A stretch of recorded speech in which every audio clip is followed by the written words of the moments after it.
সন্তান ৩-৪ বছর পর্যন্ত বিদেশে।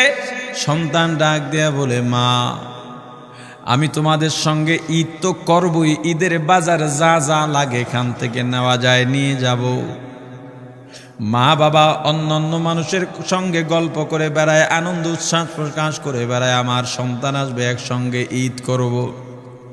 ২৭ রোজার রাতে সন্তান ফোন দিয়া বলে, বাবা আমি আগামীকাল রওনা দিলে রাত ২টা-৩টায় গিয়া ঢাকায় নামবো, আমি সাহারি তোমাদের সঙ্গেই খাবো। মা বসে আছে, মায়ের সন্তানের বাবাও বসে আছে, সন্তান আসবে। রাত্র ২টা-৩টা হয়ে গেছে, সাহারির সময় হয়ে গেছে, সন্তানের খবর নাই। শেষ টাইমে মা বাবা সাহারি খেয়ে ফজরের নামাজ পড়ে দরজার মধ্যে অপেক্ষা করতেছে, সন্তানের খবর নাই। ৮টা, ৯টা, ১০টা বেজে গেছে, মায়ের মনটার ভালো লাগে না। স্বামীকে ডেকে বলে, স্বামীরে আমার সন্তান কই, আমার মনটা ভালো লাগে না, একটা ফোন লাগাও। স্বামী ডাক দিয়া বলে, চিন্তা করো না, ঈদের সময় যানজট থাকতে পারে, চলে আসবে। কিছুক্ষণ পর বাবার মনটাও ভালো লাগে না, বাইরে নেমে পায়চারি করতেছে। হঠাৎ করে একটা ফোন চলে আসছে। সন্তানের ফোন দেখে বাবার সে কি আনন্দ। ফোন রিসিভ করে যখনই সালাম দিল, অপর প্রান্ত থেকে সালামের উত্তরে সন্তানের কণ্ঠ পাওয়া যায় না। বাবা ডেকে বললেন, বাবা তুমি কে? এটা তো আমার সন্তানের কণ্ঠ নয়, তবে মোবাইলটা আমার সন্তানের। ওপার থেকে ডাক দেয়া বলে, আপনি কি এই লোকে, এই মোবাইলওয়ালার বাবা? বলে, হ্যাঁ। আপনি এখনো বাড়িতে কি করেন? আপনার যেই সন্তান ঢাকা থেকে গাড়ি নিয়া ২৫০০-এর দিকে রওনা দিয়েছিল, ওই গাড়িটা ২৫০০ পৌঁছতে পারে নাই। পথিমধ্যে সংঘর্ষে রাস্তার মধ্যেই অনেকগুলো মানুষ মারা গেছে, অনেক যুবকও তার মধ্যে আছে, রাস্তার পাশে সাদা কাপড় দিয়া ঢাকা। দেখেন আপনার সন্তান এই লাশের মধ্যে আছে কিনা। মোবাইলটা আমি রাস্তার পাশে পড়ে পাইলাম। বাবা পাগলের মতো একটা দৌড় দিছে। মা মনে করছে সন্তান বুঝি কাছাকাছি চলে আসছে। অন্যান্য সন্তানদের ডাক দেয়া বলে, তোরা কে, কোথায়, এদিকে আয়, তোদের ভাই বুঝি কাছাকাছি আসছে। আমার কলিজার টুকরা সন্তান, তোর বাবা যে আগায় আনতে গেছে, তাড়াতাড়ি নতুন চাদর বিছা, বালিশের কভারগুলো খুলে নতুন কভার লাগা, পানি গরম বসা, আমার সন্তান এসে গোসল করবে।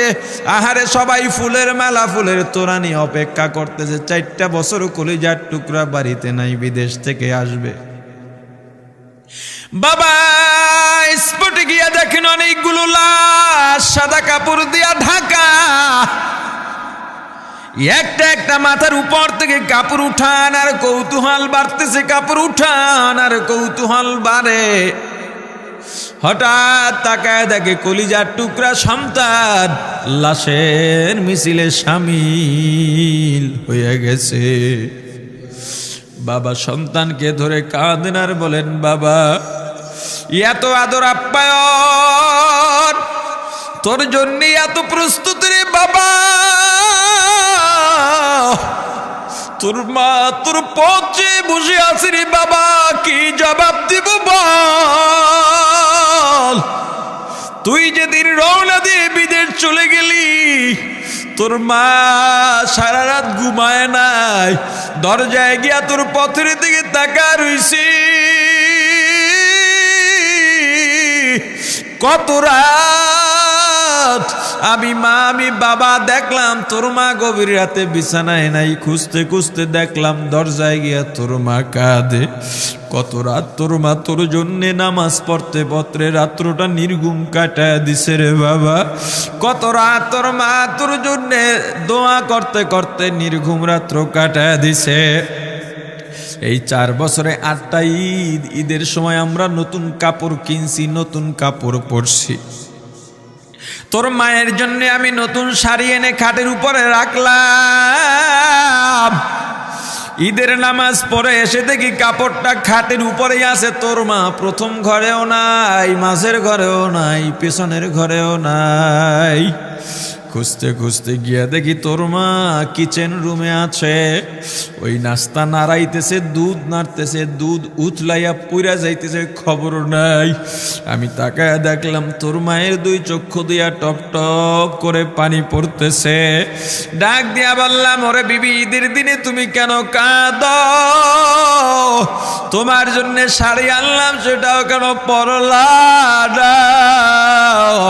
তোর মা জবাব দিয়া বলছি, রে স্বামী গো, তো আপনারা যখন নামাজের জন্য রওনা দিয়া গেলেন, আমার অমুক সন্তান আপনার সঙ্গে যায় নামাজ দিয়া নতুন পোশাক পরে নামাজে রওনা দিয়েছে, কত সুন্দর লাগছে দেখতে।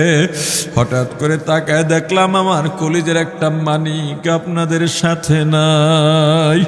আমার মনটার ভালো লাগে না, আমি ফোন দিলাম আমার মানিকের কাছে। ফোন রিসিভ করে বলে, মা নাস্তা বানাইছি, খাইছি, এখনো ছুটিতে আছি, আনন্দ করতেছি, ঘোরাফেরা করতেছি, কিন্তু আমি মায়ের মন। আমি বললাম, বাবা তুই আমাকে পেটে ধরিস নাই, আমি তোকে পেটে ধরছি। আমাকে খুশি রাখার জন্য কত কথাই না বললি, ঈদের টাকা পাঠাইলি, তোর টাকা দিয়া তোর বাবা জামা কিনছে, তোর ভাইরা জামা কাপড় কিনছে, তোর টাকা দিয়ে পরিশ্রমের টাকা দিয়ে আমার শাড়ি কিনছে, গহনা কিনছে, কিন্তু তোর পাশে আমি হাতুড়ের বাড়ির শব্দ কেন পাই? আমার সন্তান বলতে চায় না, পরে বলে, মাগো কাজ করতে আসছি, টাকা নিয়ে কাজ করি, ঈদের দিনেও আমাদের ছুটি দেয় না। ওরে স্বামী বলেন, ঈদের দিনেও যেই সন্তান কাজ করে, এই শ্রমের টাকার শাড়ি আমি মা কেমনে পরব রে? ওরে বাবা, আজকে তুই আসবি, খবর শুনে তোর মা এক সপ্তাহ আগের থেকে ঘুমায় না, তোর জন্য কত রঙের পিঠা বানাইছি, তোর জন্য কত আয়োজন, আমি তোর মাকে কি বলবো বাবা বল। বাবা সন্তানের লাশ অ্যাম্বুলেন্সে উঠে বাড়ির দিকে রওনা দিছে। আহারে বাড়ির কাছাকাছি আসছে, এদিকে মা দরজায় গিয়ে অপেক্ষা করতেছে, গাছের আড়াল দিয়া পথের দিকে তাকায় আছেন। দেখেন একটা গাড়ি আসতেছে, মায়ের সে কি আনন্দ, বাড়ির মধ্যে দৌড় দিছে, তোরা কই তাড়াতাড়ি আয়, ফুলের মালাগুলা নিয়ে আয়, গাড়ি আইসা পড়ছে। বাড়ির দরজা দিয়ে যখন অ্যাম্বুলেন্সের হরেন দিয়া ঢুকতেছে, হুইসেল দিয়া ঢুকতেছে, মা একটা চিৎকার দিছে, ওরে এই মরণ গাড়ি আমার বাড়ি কেন, কার কপাল পুরুষে?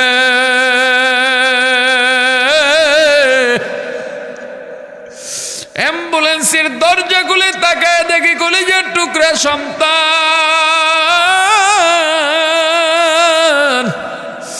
এমন ঘুমাইছে, আর জীবনেও উঠবে না। মা কাঁদেন আর বলেন, ওরে বাবা এটা তোর বিছানা নয়, নতুন চাদর বিছাইছি। বোন কান্দে আর বলে, ভাই আরে তোর জন্য ফুলের মালা পরাইছি, ফুলের মালা বানাইছি, একটু মালা পরাবো। মা ডেকে বলেন, রে সন্তান, 4টা বছর আমি তোর মা ডাক শোনার জন্য অপেক্ষা করছি, তোর জন্য গরম পানি করছিলাম, গোসল করবি, সেই গরম পানি যে তোর জীবনের শেষ গোসল হবে বুঝি নাই। ওরে পর্দা আলীর মাগো, আর কোন ভাষায় বুঝাইলে বুঝবারে মা, দুনিয়ার জীবনটা ক্ষণস্থায়ী, এই দুনিয়ায় নাফরমানি করা যাবে না, এই দুনিয়ায় নাফরমানি করা যাবে না, অহংকার দেখাবার কিচ্ছু নাই, এই দুনিয়া ছেড়ে যাওয়া লাগবে। আল্লাহ এত দয়া করছেন, মায়া করছেন, ওই আল্লাহর সঙ্গে নাফরমানি করো না রে ভাই, ওই আল্লাহর নেয়ামতের অশুকরিয়া করো না। আমার রাসূলের সুন্নত দিয়া নিজেকে মোড়াইয়া নে, নিজের জীবনটা গড়াইয়া নে, ওই পরকাল হবে তোমার আমার জন্যে মহা শান্তির জায়গা। আলহামদুলিল্লাহ, আলহামদুলিল্লাহ ওয়াকাফা ওয়া সালামুন আলা ইবাদিহিল্লাযীনা ইসতাফা। أما بعد فأعوذ بالله من الشيطان الرجيم. بسم الله الرحمن الرحيم.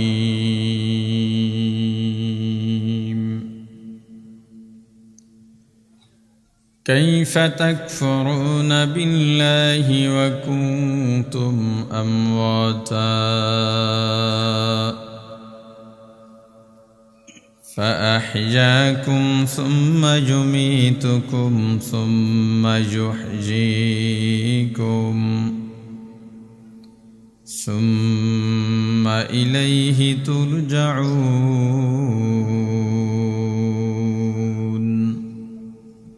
صدق الله العظيم درود شريف پڑھی اللهم صل على محمد وعلى آل محمد كما صليت على إبراهيم وعلى آل إبراهيم إنك حميد مجيد সবাই পড়ি اللهم بارك على محمد وعلى آل محمد كما باركت على إبراهيم وعلى آل إبراهيم إنك حميد مجيد يا حي يا قيوم برحمتك استغيث أصلح لي شأني كله ولا تكلني إلى نفسي طرفة عين يوم لا ينفع مال ولا بنون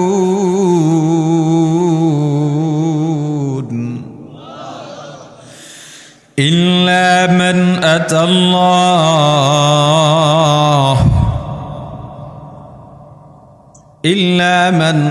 الله بقلب سليم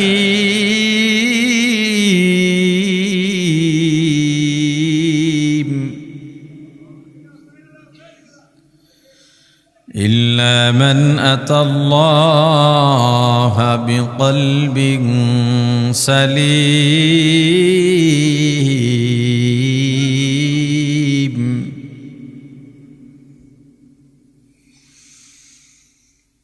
يوم لا ينفع مال ولا بنون إلا من أتى الله بقلب سليم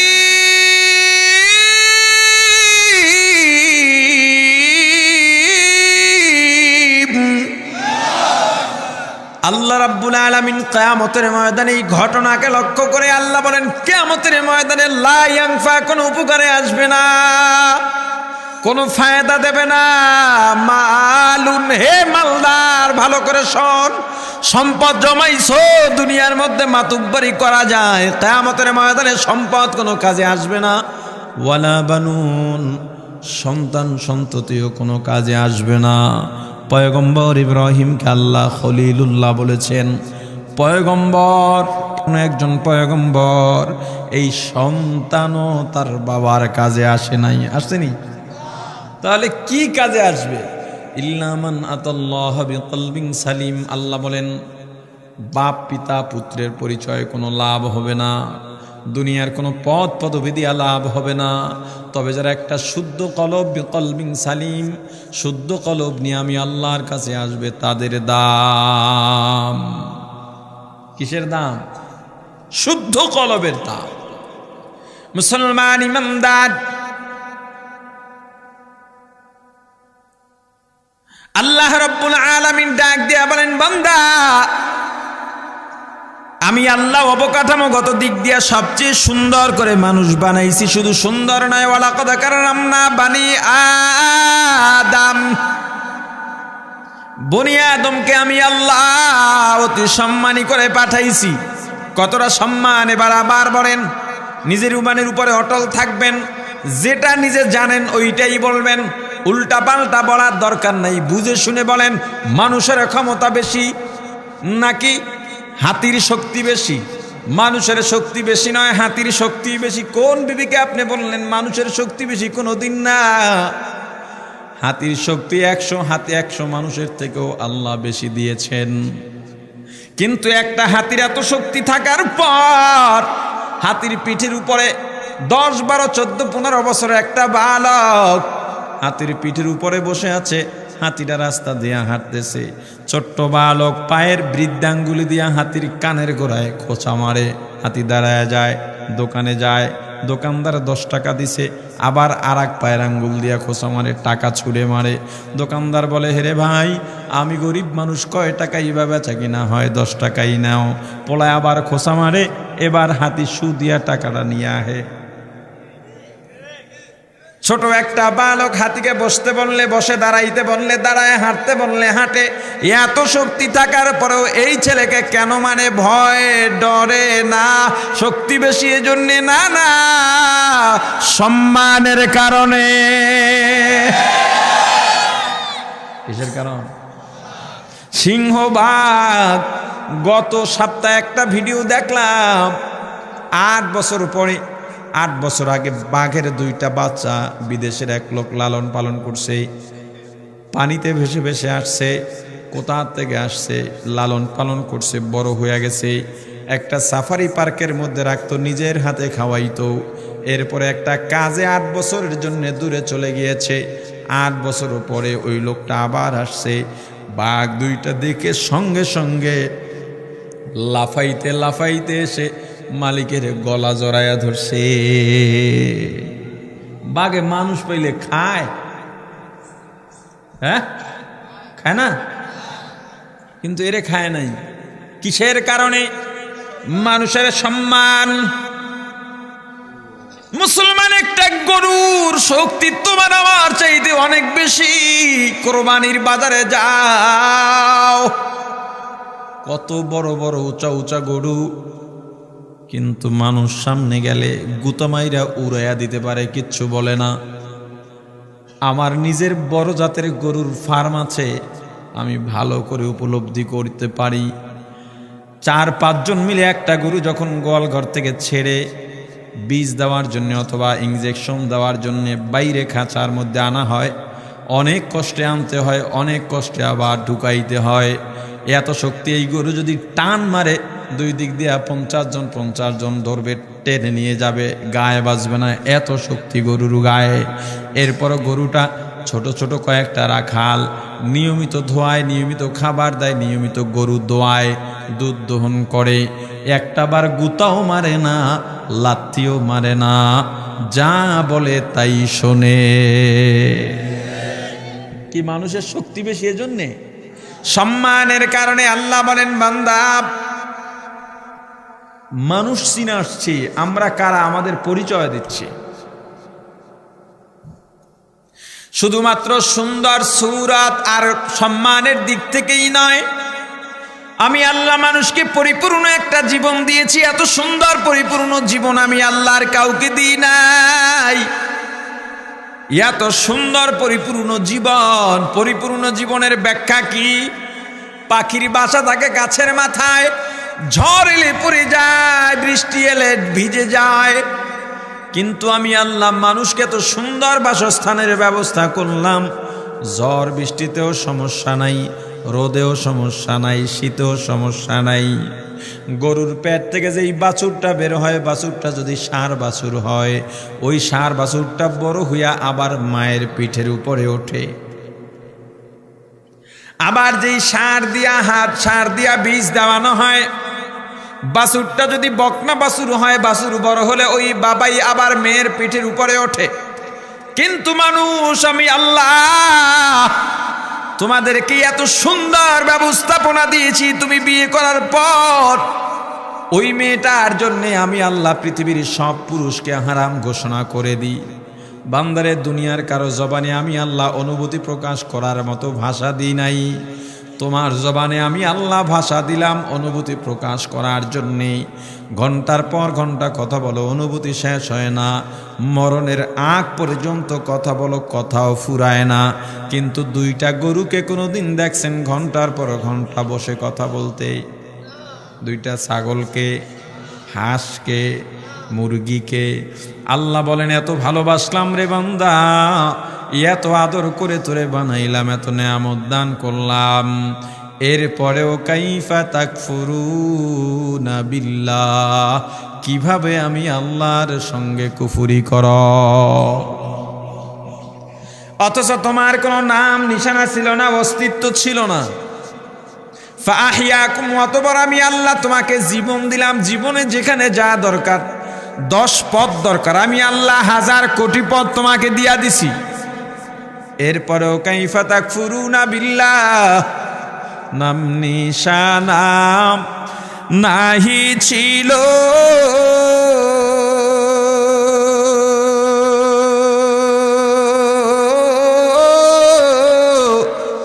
শিশু জীবন কে বাদিল, কার দয়াতে আসলি রে তুই, মায়েরি উদার, না মানলি ফরমান রে তুই, না মানলি কুরআন। শিশু ছিলি জওয়ান হইলি,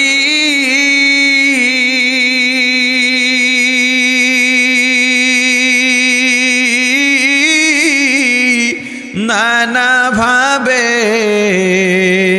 স্বাদ মিটাইলি,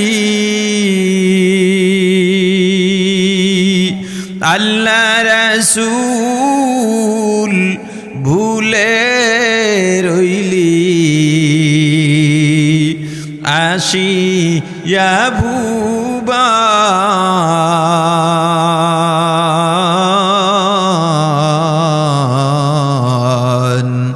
না মানলি ফরমান রে তুই, না মানলি কুরআন। যতই কর বাহাদুরি,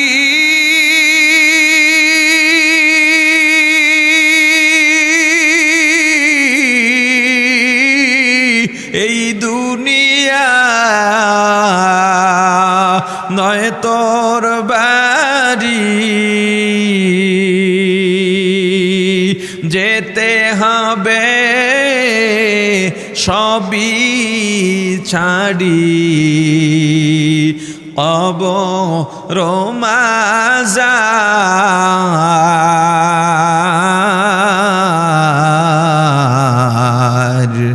না মানলি ফরমান রে তুই, না মানলি কুরআন।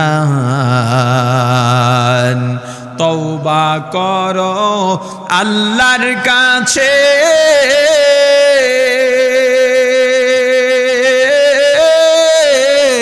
তওবার দরজা খোলা আছে, ক্ষমা করলে করতে পারেন তিনি যে রহমান,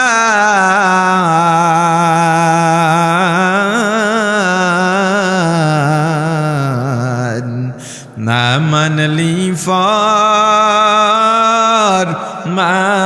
রে তুই, না মানলি কুরআন। সম্মান। ওরে বান্দা, আমি আল্লাহ অস্তিত্বহীন থেকে তোমাকে আমি আল্লাহ সুন্দর একটা জীবন দিলাম। এত সুন্দর একটা জীবন বান্দারে যখন মায়ের গর্ভে ছিলা, তোমার মায়ের গর্ভের বয়স যখন 8-9 মাস হয়ে গেছে, তোমার মা হাঁটতে পারে না, চলতে পারে না, হোঁচট খেয়ে পড়ে গেলে ব্যথা পাইতে পারতা। এমনকি তোমার মাথা পেটের মধ্যে থাকা অবস্থায় থেতলে যাইতে পারতো, হাত পা ভেঙে যাইতে পারতো। বান্দা, এত দয়া করছি, এত মায়া করছি, তোমার মা একবারও হোঁচট খায়া পড়ে নাই। কেন জানো? তোমার মাকে আমি পাহারা দিয়েছি, আমি আল্লাহ। বান্দারে, তোমার মায়ের প্রসব বেদনা শুরু হয়ে গেল। যখনই তুমি ভূমিষ্ঠ হইতে শুরু করলা, তোমার মায়ের উপরে আসমান সম বোঝা চেপে পড়েছে। তোমার মা তোমার প্রসব বেদনায় মারা যাওয়ার কথা, কারণ চিকিৎসা বিজ্ঞানীরা বলেন একজন মানুষ যন্ত্রণা সহ্য করতে পারে সর্বোচ্চ 43 থেকে 45 ডিগ্রি পর্যন্ত। এর থেকে 1-2 ডিগ্রি যন্ত্রণা বেশি হলে মানুষটা হার্ট অ্যাটাক করে মারা যায়, আর সইতে পারে না। কিন্তু একজন মা যখন সন্তান প্রসব করে, ওই মায়ের যন্ত্রণার ডিগ্রি থাকে 52 থেকে 54। আল্লাহ ডাক দিয়া বলেন, ওরে বান্দা, এরপর তোর মা বেঁচে থাকে কেন জানা? আমি আল্লাহ দয়া করে মায়া করে, শুধু তোকে দয়া করে মায়া করে তোর মাকে বাঁচায় রাখছি, কারণ তোর মায়ের চাইতে এত আদর দিয়া যত্ন দিয়া তোরে কেউ মানুষ বানাইতে পারবে না। ওরে বান্দা, তুই ছোট্ট শিশু, কান্না ছাড়া কোনো ভাষা নাই। ক্ষুধা লাগলেও কাঁদো, মশায় কামড়াইলেও কাঁদো, ব্যথা পাইলেও কাঁদো। তোর ভাই বোন জানে না কেন কখন কাঁদো, তোর মামাও জানে না, ফুফাও জানে না, ফুফুও জানে না, খালাও জানে না, চাচাও জানে না, এমনকি তোর বাবাও বলতে পারে না কখন কিসের জন্যে কাঁদো। কিন্তু যখনই যার জন্যে কাঁদিস না কেন বান্দা, তোর মা সঙ্গে সঙ্গে বলে দিতে পারে। এটা তোর মায়ের কারামতি নয়।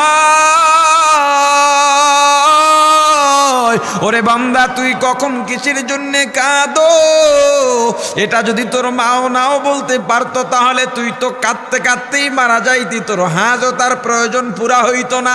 বান্দারে, আমি আল্লাহ তোকে দয়া করে মায়া করে তোর মায়ের মধ্যে আমি আল্লাহ একটা সেন্সর লাগাই দিছি। যখনই তুই ব্যথা পেয়ে কাঁদিস, তোর মা সঙ্গে সঙ্গে বলতে পারে, সেন্সরে ধরা পড়ে যায়। এখন যে গাড়িগুলো চলে, এগুলো ডিজিটাল নেম প্লেট আছে, ডিজিটাল নেম প্লেট, অর্থাৎ যেটার মধ্যে গাড়ির নাম্বার লেখা থাকে, এখানে একটা সেন্সর আছে।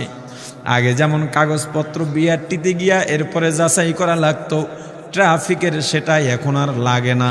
অনেক দূর থেকে সেখানে যদি একটা লাইট মারে, বিশেষ লাইট, ওই সেন্সরে ধরলেই বলে দিতে পারে এই গাড়ির কাগজপত্র ঠিক আছে না নাই।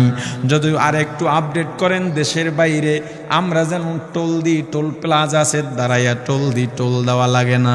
গাড়ির গ্লাসের মধ্যে একটা সেন্সর লাগানো থাকে, ওই সেন্সরের মধ্যে আমার কি বলে এটিএম কার্ড যে আছে, মাস্টার কার্ড, ক্রেডিট কার্ড, এটা সংযোগ দেওয়া আছে। আমি যখন ব্রিজের নিচ দিয়া যাব, অটোমেটিকভাবে ওই সেন্সর দিয়ে আমার টাকা কেটে নিয়ে যাবে, আমার মোবাইলে মেসেজ আসবে। মানুষজন এত বুদ্ধি কোথায় পাইল? আল্লাহর দেওয়া জ্ঞানের বাইরে কোনো মানুষ নিজের থেকে জ্ঞান অর্জন করতে পারে না। মুসলমান ইমানদার, এখনো তো সুপার সবগুলোতে যান, ঢাকার মার্কেটে যান, সুপার মার্কেটে যাবেন, নিজের মন মতো সব বাজার করবেন, কাউকে লাগে না। টলি আছে, টলির মধ্যে নেন।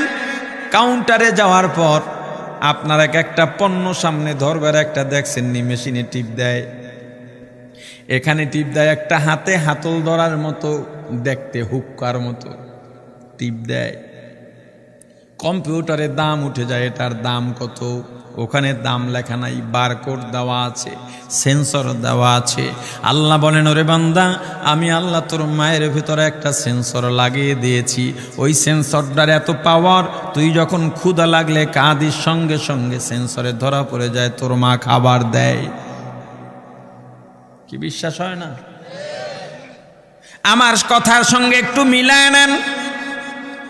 ঘরের মধ্যে গভীর রাত, ছোট্ট শিশু কান্না করতেছে, আপনার বিবি ঘুমায়, কান্নায় আপনার ঘুম ভেঙে গেছে, আপনি কোলে নিছেন তাও কান্না থামে না। বিবিকে ধাক্কা দিয়া উঠাইলেন, কিরে বাচ্চা কাঁদে, তুমি কেন ওঠো না, একটু খাবার দাও, কান্না বন্ধ করাও। ছেলে মেয়ের মা ডাক দেয়া বলে, না ওর এখন ক্ষুধা নাই, ক্ষুধার জন্য কাঁদে না। বলে কেন কাঁদে, একটু ফ্যানটা ছেড়ে দেন। ফ্যান ছেড়ে দিছেন, শিশুর কান্না বন্ধ হয়ে গেছে। ঘরের মধ্যে ছেলে বা মেয়ে হামাগুড়ি খায় আর মায়ের পেছনে পেছনে হাঁটে আর কাঁদে। আপনি বললেন ওকে একটু খাবার দাও, মেয়ের মা ছেলের মা ডেকে বলে, না না ও ক্ষুধার জন্য কাঁদে না। তাহলে কেন কাঁদে, একটু কোলে নেন, ঠান্ডা হয়ে যাবে। যখনই উঠাইয়া কোলে নেন, দেখেন কান্নাটা বন্ধ হয়ে গেছে। আপনি বাবা মায়ের থেকে বংশ আর রক্তের বিবেচনায় আপনি অনেক কাছের। কারণ আমরা পরিচয়, আমার বংশ নির্ধারণ হয় বাবার দিক থেকে না মায়ের দিক থেকে। এরপর আপনি বলতে পারলেন না, মা বলতে পারলেন, আবার দূর থেকে আসছেন, ছেলে মেয়ের প্রতি আদর আছে, তার প্রতি স্নেহ আছে, ভালোবাসা আছে। সন্তানকে কোলে নিলেন, কোলে থাকে না, কাঁদতেছে। এবার সন্তানের মা ডেকে বলে, কোলে একটু পরে নেন, একটু খাওয়াইয়া দিয়ে, ওর পেটে ক্ষুধা আছে। কথা কয় না? ওরে মুসলমান, আল্লাহ এত দয়া করছেন, এত মায়া করছেন, এরপরেও কাইফা তাকফুরুনা বিল্লাহ। বান্দারে আমি আল্লাহ এরপরে আস্তে আস্তে আস্তে আস্তে তোমার বয়স বাড়ার সাথে সাথে তোমার দাঁতের মারি, মুখের মারি আমি শক্ত বানাইলাম, দাঁত বের করলাম, হাড্ডিও চাবাইতে পারো। এরপরে এত সুন্দর তোমার জবানে ভাষা দিয়েছি। ওরে বান্দা আস্তে আস্তে যৌবন দিয়া দিলাম। যখনই যৌবন পাইলা তখনই আমি আল্লাহর বিরুদ্ধে নাফরমানি শুরু করলা। ওরে বান্দা আমি আল্লাহ তোমার এক পদের খাবার দরকার, কোটি রকম খাবার দিয়া দিছি। বান্দারে তোর এক পেয়ালা পানি দরকার, আমি আল্লাহ সাগরকে সাগর পানি দিয়া দিলাম। তোর একটু অক্সিজেনের দরকার, আমি আল্লাহ আসমান জমিনের মাঝখানের জায়গাটা অক্সিজেন দিয়ে ভরে দিয়েছি রে বন্দা। ওরে বন্দা এত দয়া করছি, মায়া করছি, সারাদিন কাজ করে ক্লান্ত হয়ে যাস, আমি আল্লাহ রাত্র দিলাম বিশ্রামের জন্যে। অথচ আমি আল্লাহ আল্লাহ তাখুদুহু সিনাতুম ওয়ালা নাওম, আমি আল্লাহ ঘুমাই না, আমাকে ঘুমেও ধরে না, তন্দ্রাও ধরতে পারে না। কেন জানিস রে বান্দা, গভীর রাতে উঠে আমি আল্লাহকে যদি আল্লাহ বলে ডাক দাও, আমি আল্লাহ যদি ওই সময় ঘুমায়া থাকি, তোর ডাকে কে সাড়া দিবে বল? কিন্তু বান্দা আমি আল্লাহ তোকে ডাকছি ওই গভীর রাতে, আমি আল্লাহ তোকে পাই নাই, তোর কি লাগবে গভীর রাতে উঠে আমাকে বল। এই এলাকার জমির জবর দখল বাজরা তোমার জমি নিয়ে গেছে, শক্তিতে পারো না, রাত তো পয়রা রয়েছে তোমার। তোমার দোকান একজনে দখল করে নিয়ে গেছে, মামলায় জিততে পারো নাই, রাত্র তোমার জন্য পড়ে রইছে আল্লাহর সঙ্গে বলার জন্য। রাত্রটা তুমি বেছে নাও।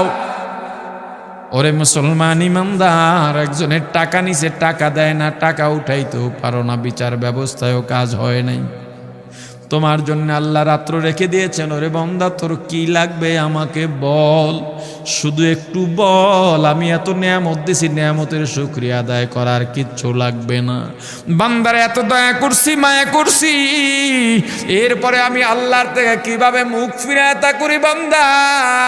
বান্দারে ফজরে ডাকি পাই না, জোহরে ডাকি পাই না, আসর মাগরিব এশায় ডাকি পাই না, তোকে আমি রমজানের সাহারিতে ডাকি পাই না, তেলাওয়াতে জিকিরে ডাকি পাই না, ওয়াজের মাহফিলে ডাকি পাই না, উলামা ইকরামের তরবিয়তে ডাকি পাই না। ওরে বান্দা বল, কিয়ামতের ময়দানে তুইও আমাকে ডাকবি কিন্তু পাবি না। কিয়ামতের ময়দানে এই দুনিয়ায় যারা আল্লাহ থেকে গাফেল, যারা উদাসীন, কিয়ামতের ময়দানে জাহান্নামে পড়ে আজকে দুনিয়াতে একবার যদি আল্লাহকে ডাক দেওয়া হয়, আল্লাহ একটা ডাকের জবাবে 100 বার মতান্তরে 10 বার জবাব দিয়া দেন। আজকে আল্লাহকে যারা ডাকো নাই, কিয়ামতের ময়দানে জাহান্নামে পড়ে আল্লাহকে ডাকবা। ডাকতে ডাকতে ডাকতে ডাকতে 1000 ডাকার পরে আল্লাহ একবার জবাব দিবেন, ডাকিস কেন? জাহান্নামী বলবে, আল্লাহ আমার পানির পিপাসা লাগছে, পানি চাই। আল্লাহ ফিরিস্তাদের ডাক দিয়া বলবেন, ও ফিরিস্তারা, ওরা পানি চায়, ওদের জন্য কোন পানি বরাদ্দ আছে? ফেরেশতারা ডাক দেয়া বলবে, আল্লাহ ওদের এমন পানি জাহান্নামীরা জ্বলতে জ্বলতে পুড়তে পুড়তে জাহান্নামীদের গায়ের রক্ত, গায়ের চর্বি, গোস্ত, হাড্ডি যেখান থেকে পুইজের নহর হয়ে গেছে, ওই দুর্গন্ধ পুইজ হইল ওদের পানি। আল্লাহ বলেন, যা ওদের প্রাপ্য ওদের বুঝাইয়া দে, আমাকে ডিস্টার্ব দিতে নিষেধ কর। আমি আমার বান্দাদের নিয়ে ব্যস্ত আছি। যেই বান্দারা দুনিয়ার মধ্যে আমি আল্লাহকে দেখে নাই, রাসূল দেখে নাই, জান্নাত দেখে নাই, জাহান্নাম দেখে নাই, দুনিয়ার মধ্যে অহংকারও দেখায় নাই, রিক্সা চালাইছে, ঠেলা ঠেলছে, অটো চালাইছে। হে গরিবের দল, এই ময়দানের মধ্যে যত মানুষ আছেন রে বাবা, বেশিরভাগ গরিব মানুষ। বড় লোকরা ওয়াজে কম আসে, তারা ওয়াজের ময়দানে কম বসে, যদিও আসে স্টেজে একটু বৈশা ছয় কুম দিয়া চলে যায়, এরপর আর থাকে না। এই গরিবের দলই জান্নাতে আগে কেন যাবে এবার বুঝে নেন। আমার রাসূল বলেছেন, ধনী আর গরিব একই ক্যাটাগরির জান্নাতে যদি হয়, সেক্ষেত্রেও গরিব ধনীর 500 বছর আগে জান্নাতে চলে যাবে। আল্লাহ রাব্বুল আলামিন ডেকে বলবেন, হে ফেরেশতারা, দুনিয়ার মধ্যে আমার গরিব বান্দা রিক্সা চালাইছে, হাত দিয়া প্যাডেল মারতে হয়, হাত দিয়া হ্যান্ডেল ধরতে হয়, পা দিয়া প্যাডেল মারতে হয়, জবানটা কোনো কাজে লাগে নাই। তখন জবানের মধ্যে ছিল আল্লাহ আল্লাহ আল্লাহ আল্লাহ আল্লাহ আল্লাহ আল্লাহ আল্লাহ। আমার বান্দার জবান থেকে লা ইলাহা ইল্লাল্লাহর জিকির ছোটে নাই, আল্লাহ জিকির ছোটে নাই, আল্লাহু আকবার জিকির ছোটে নাই। ওরে ফেরেশতারা, আমার বান্দা যখনই আজানের আওয়াজ পাইছে, রিকশার চাকায় তালা লাগাইয়া মসজিদের মধ্যে চলে গেছে। আমার বান্দা নরসিংদী, মাদুকদি, এই শেখদি এলাকায় যত গার্মেন্টস আছে, বড় বড় কাপড়ের কারখানা আছে, ওখানে কাজ করে। জহুরের নামাজের সময় জিএম ছুটি দেয় না, এমডি ছুটি দেয় না। মনের কষ্ট নিয়ে এক কোনায় দাঁড়াইয়া শুধু ফরজ 4 রাকাত পইরা কাজের মধ্যে লাগে গেছে, সারাদিন মনটাও ভালো না। রাত্র যখন গভীর হইয়া গেছে, সবাই যখন ঘুমায়, আমার গরিব বান্দা সুন্দরভাবে ওযু বানাইয়া যায় নামাজ বিছাইয়া, নামাজের দাঁড়াইয়া চোখের পানি ছেড়ে কেঁদেছিল আর বলেছিল, আমার আল্লাহ আল্লাহ, আমি গরিব মানুষ, ওই গার্মেন্টসে কাজ করা ছাড়া উপায় নাই, অন্য কোনো কাজও পাই না, জানিও না, বুঝিও না, আমার রিজিকেরও দরকার, আমি সুন্নত পড়তে পারি নাই, আমাকে আপনি মাফ করে দেন, ক্ষমা করে দেন। সারাটা রাত কেঁদে কেঁদে যায় নামাজ ভিজায় ফলাইছে। সারা দুনিয়ার মানুষ কত তিরস্কার করছে, তবু টুপি ছাড়ে নাই। বহু রিক্সাওয়ালা, ভ্যানওয়ালা, ঠেলাওয়ালা মাথায় পাগড়ি বেঁধে রিক্সা চালায়, আসে না নাই?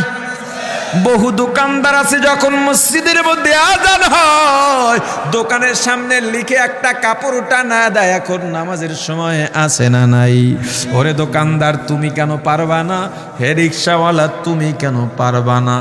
বহু প্রশাসনের সদস্য আছে, পুলিশ, র্যাব, সেনাবাহিনীর সদস্য আছে, দেখলে মনে হয় মাওলানা মুফতি আছে না নাই? যদি তোমার বিশ্বাস না হয়, টঙ্গী ইজতেমায় যাইবা, চরমনার মাহফিলে যাইবা, একটু ঘুরবা, আর 2-1 পরিচিতের কাছে বলবা, এমন লোকও নাকি আছে প্রশাসনের ঊর্ধ্বতন কর্মকর্তা, কিন্তু এখানে এসে একটা সাধারণ মানুষের মতো পড়ে থাকে আল্লাহকে পাওয়ার জন্যে। একটু খুঁজে দেখবা, দেখলেই পেয়ে যাবা। কত মানুষ আছে কল্পনাও করা যায় না, সচিব পর্যায়ের মানুষ কেউ চিনে না। সেদিন আমার অফিসে একজন সচিবালয়ের একজন চাকরি, কি বল, অর্থ মন্ত্রণালয়ের বড় ঊর্ধ্বতন একজন কর্মকর্তা কখনোই পরিচয় দিতে নিষেধ করেছেন, এজন্য পরিচয় দিই না। উনি দেখা করার জন্য আসছেন। আমি প্রথমে মনে করেছি কোনো মাদ্রাসার হুজুর হবেন। 24 ঘন্টা পাগড়ি বাঁধা থাকে, সরকারিভাবে ওনার টোল মাফ, ওই টোলের টাকাগুলো ওনাকে পরবর্তীতে দেওয়া হয় ভাতা হিসেবে, এটা উনি নেন না। জনগণের হক। সরকারি গাড়িও ব্যবহার করেন না, একটা কম দামি মোটর সাইকেল কিনে নিয়েছেন। এজন্যে তার মাও বেজার, তার বাবাও বেজার, কারণ তার ক্যাটাগরির চাকরিজীবীরা বিল্ডিং অট্টালিকা বানাইছে, তার এখনো কিছুই নাই। আল্লাহকে চেনো তবেই তুমি কামিয়াব, আর কোথাও কামিয়াবি নাই। টাকার মধ্যে কামিয়াবি নাই, ইলমের মধ্যে কামিয়াবি নাই, বড় মুফতি হওয়ার মধ্যে কামিয়াবি নাই, এমপি মন্ত্রী হওয়ার মধ্যে কামিয়াবি নাই, ধনী হওয়ার মধ্যে কামিয়াবি নাই, সুন্দর হওয়ার মধ্যে কামিয়াবি নাই, ইঞ্জিনিয়ারিং হওয়ার মধ্যে কামিয়াবি নাই, ডাক্তার হওয়ার মধ্যে কামিয়াবি নাই। কামিয়াবি একমাত্র দ্বীনের মধ্যে, কামিয়াবি একমাত্র আল্লাহর গোলামির মধ্যে। এর মানে কি তুমি ডাক্তার হইবা না? না হও, তবে আল্লাহর গোলামি ছাড়বো না। তুমি ইঞ্জিনিয়ার হতেও বাধা নাই, তবে আল্লাহর গোলামি ছাড়া যাবে না। তুমি এমপি মন্ত্রী হতেও বাধা নাই, তবে আল্লাহর গোলামি ছাড়া যাবে না। বড় মাওলানা সাহেব, বড় পীর সাহেব, বড় মুফতি সাহেব পরিচয়ের আগের পরিচয় হলো আমি আপনি গোলাম। কার গোলাম? জোরে জোরে মুসলমান ইমানদার। এই যে আল্লাহ দুনিয়াতে পাঠাইলেন, এই দুনিয়াটাই শেষ নয়, মনে রাখবা। সুম্মা ইউমিতুকুম, আবার মরা লাগবে। মরা লাগবে কিনা? এই মরাটাও শেষ নয়। সুম্মা ইউহয়িকুম, আবার জীবিত করা হবে, জীবিতটাও শেষ নয়। সুম্মা ইলাইহি তুরজাউন, আল্লাহর কাঠগড়ায় ফিরে যাওয়া লাগবে। মরার চিন্তা অন্তরে যদি থাকে আল্লাহর গোলাম, তাহলে আর কুফরি করতে পারো না, নাফরমানি করতে পারো না, আল্লাহর নেয়ামতের অশুকরিয়া করা যায় না। ওরে ২৫০০০-এর আল্লাহর গোলাম, এ যুবক, কোন দিন জানি তুমি মারা যাও তুমিও জানি না, জানো না আমি কোন দিন মারা যাব আমিও জানি না। তোমার আমার মতো কত যুবক মোটর সাইকেল নিয়ে বের হয়, কল্পনাও করেন এখানে মারা যাবে, মারা যায়। আহারে কত মানুষ মারা গেল, খবর শোনার পর কি বলে, আরে কালকে রাত্রেই তো একই দোকানে বসে চা খাইলাম, আজকে চলে গেল। তোমার আমার ব্যাপারেও এমন বলার মানুষের অভাব থাকবে না। মুসলমান ইমানদার, যেদিন মারা যাব, কুল্লু নাফসিন যায়িকাতুল মাউত, প্রত্যেক মুসলমান, প্রত্যেক প্রাণীকে মৃত্যুর স্বাদ গ্রহণ করা লাগবে। দেখো না, বিদেশ থেকে লাশ আসে, গত ১ মাস বা ১.৫ মাস, সর্বোচ্চ ২ মাস আগে ২ ভাই দ্বন্দ্ব করে একজন খুন হয়ে গেল। মা এয়ারপোর্টে গিয়া কাঁদে আর বলে, আমার এক ছেলে খুন হয়ে গেছে, এখন আর এক ছেলে জেলে যাক, ফাঁসি হোক, তা চাই না, আমার ছেলেটাকে ফেরত চাই। ওরে মুসলমান ইমানদার, কামাই করার জন্য দুনিয়া চিনলাম, অথচ যখন মারা যাব দুনিয়ার কেউ ফিরাইয়া রাখতে পারবে না। সন্তান ৩-৪ বছর পর্যন্ত বিদেশে, মা পথের দিকে তাকায় থাকেন, বাবাও পথের দিকে খুশি। সন্তান ডাক দেয়া বলে, মা আমি তোমাদের সঙ্গে ঈদ তো করবই, ঈদের বাজার যা যা লাগে এখান থেকে নেওয়া যায় নিয়ে যাব। মা বাবা অন্যান্য মানুষের সঙ্গে গল্প করে বেড়ায়, আনন্দ উচ্ছ্বাস প্রকাশ করে বেড়ায়, আমার সন্তান আসবে, একসঙ্গে ঈদ করব। ২৭ রোজার রাতে সন্তান ফোন দিয়া বলে, বাবা আমি আগামীকাল রওনা দিলে রাত ২টা-৩টায় গিয়া ঢাকায় নামবো, আমি সাহারি তোমাদের সঙ্গেই খাবো। মা বসে আছে, মায়ের সন্তানের বাবাও বসে আছে, সন্তান আসবে। রাত্র ২টা-৩টা হয়ে গেছে, সাহারির সময় হয়ে গেছে, সন্তানের খবর নাই। শেষ টাইমে মা বাবা সাহারি খেয়ে ফজরের নামাজ পড়ে দরজার মধ্যে অপেক্ষা করতেছে, সন্তানের খবর নাই। ৮টা, ৯টা, ১০টা বেজে গেছে, মায়ের মনটার ভালো লাগে না।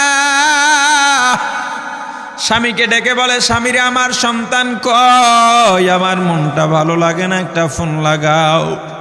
স্বামী ডাক দিয়া বলে, চিন্তা করো না, ঈদের সময় যানজট থাকতে পারে, চলে আসবে। কিছুক্ষণ পর বাবার মনটাও ভালো লাগে না, বাইরে নেমে পায়চারি করতেছে, হঠাৎ করে একটা ফোন চলে আসছে। সন্তানের ফোন দেখে বাবার সে কি আনন্দ। ফোন রিসিভ করে যখনই সালাম দিল, অপর প্রান্ত থেকে সালামের উত্তরে সন্তানের কণ্ঠ পাওয়া যায় না। বাবা ডেকে বললেন, বাবা তুমি কে? এটা তো আমার সন্তানের কণ্ঠ নয়, তবে মোবাইলটা আমার সন্তানের। ওপার থেকে ডাক দিয়ে বলে, আপনি কি এই লোকে এই মোবাইলওয়ালার বাবা? বলে হ্যাঁ। আপনি এখনো বাড়িতে কি করেন? আপনার যেই সন্তান ঢাকা থেকে গাড়ি নিয়া ২৫০০-এর দিকে রওনা দিয়েছিল, ওই গাড়িটা ২৫০০ পৌঁছতে পারে নাই। পথিমধ্যে সংঘর্ষে রাস্তার মধ্যেই অনেকগুলো মানুষ মারা গেছে, অনেক যুবকও তার মধ্যে আছে, রাস্তার পাশে সাদা কাপড় দিয়া ঢাকা। দেখেন আপনার সন্তান এই লাশের মধ্যে আছে কিনা। মোবাইলটা আমি রাস্তার পাশে পড়ে পাইলাম। বাবা পাগলের মতো একটা দৌড় দিছে। মা মনে করছে সন্তান বুঝি কাছাকাছি চলে আসছে। অন্যান্য সন্তানদের ডাক দেয়া বলে, তোরা কে কোথায়, এদিকে আয়, তোদের ভাই বুঝি কাছাকাছি আসছে। আমার কলিজার টুকরা সন্তান, তোর বাবা যে আগায় আনতে গেছে, তাড়াতাড়ি নতুন চাদর বিছা, বালিশের কভারগুলো খুলে নতুন কভার লাগা, পানি গরম বসা, আমার সন্তান এসে গোসল করবে। আহারে সবাই ফুলের মেলা, ফুলের তোড়া নিয়ে অপেক্ষা করতেছে। 4টা বছর কলিজার টুকরা বাড়িতে নাই, বিদেশ থেকে আসবে। বাবা স্পটে গিয়া দেখেন অনেকগুলো লাশ সাদা কাপড় দিয়া ঢাকা। একটা একটা মাথার উপর থেকে কাপড় উঠান আর কৌতূহল বাড়তেছে, কাপড় উঠান আর কৌতূহল বাড়ে।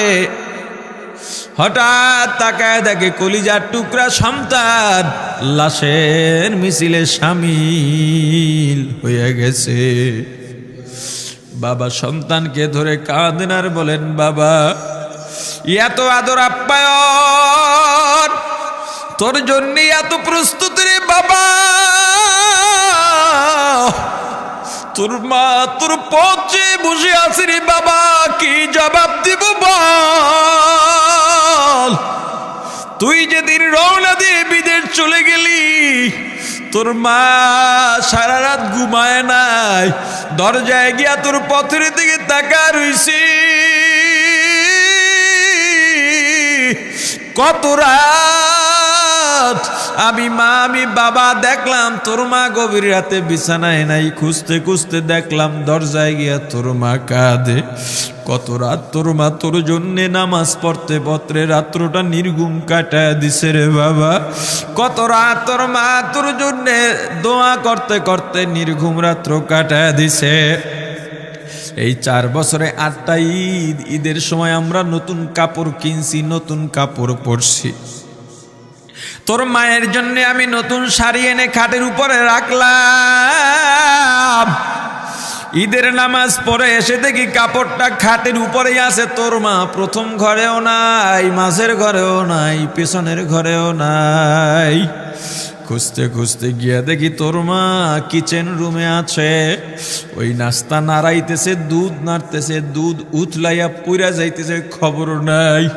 আমি তাকায় দেখলাম তোর মায়ের 2 চক্ষু দিয়া টপ টপ করে পানি পড়তেছে।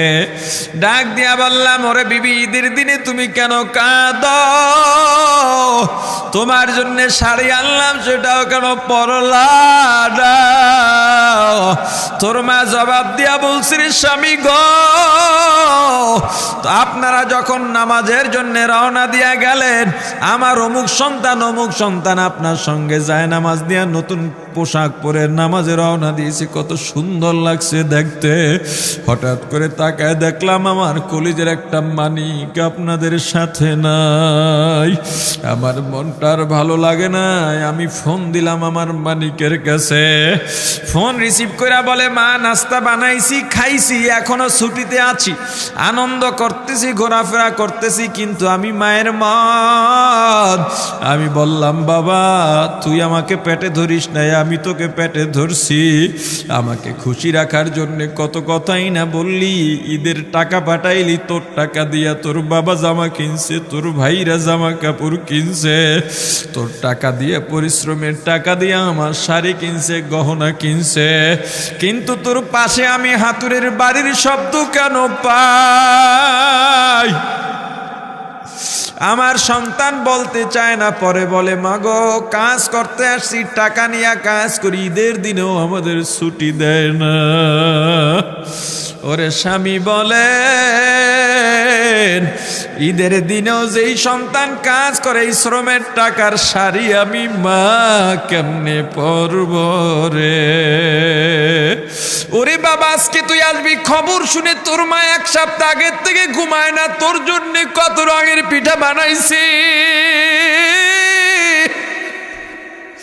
তোর জন্য কত আয়োজন, আমি তোর মাকে কি বলবো বাবা বল।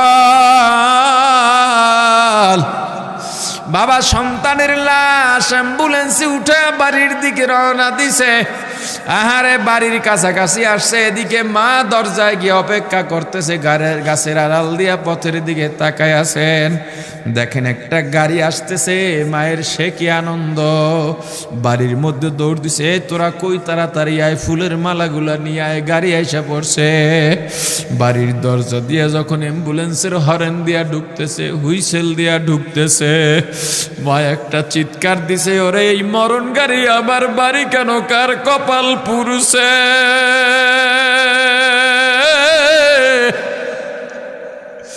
অ্যাম্বুলেন্সের দরজা খুলে তাকায় দেখি কলিজার টুকরা সন্তান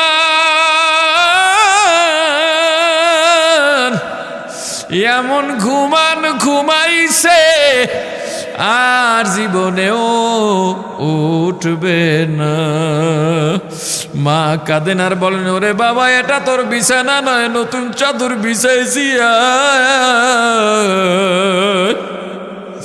বোন কান্দে আর বলে, ভাই আরে তোর জন্য ফুলের মালা পরাইছি, ফুলের মালা বানাইছি, একটু মালা পরাবো। মা ডেকে বলেন, রে সন্তান 4টা বছর আমি তোর মা ডাক শোনার জন্য অপেক্ষা করছি, তোর জন্য গরম পানি করছিলাম, গোসল করবি, সেই গরম পানি যে তোর জীবনের শেষ গোসল হবে বুঝি নাই।